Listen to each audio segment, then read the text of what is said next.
Today, we're breaking down a New York Times report on some really high-level talks about Iran. Okay, let's jump right into the report's most central and, you could say, explosive claim. So this is the direct advice the report claims was given. Pretty blunt, right?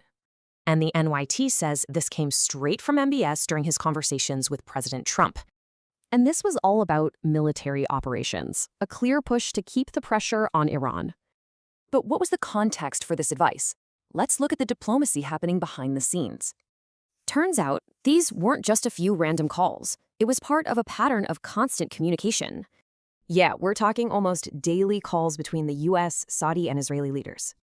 And this isn't just a leak. Netanyahu himself publicly confirmed all these frequent calls. White House officials also confirmed it, backing up just how intense this phone diplomacy really was. So why all these calls? What was the point of this strategic channel? Well, this was a key line of communication to figure out where the conflict was headed.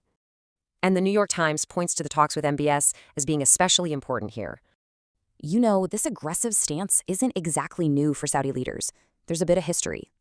The report actually connects this advice to something a former king said years ago.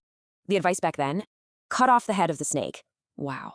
That was former King Abdullah telling Washington to take decisive action against Iran. It really makes you wonder, right? How much is this private diplomacy shaping what happens next?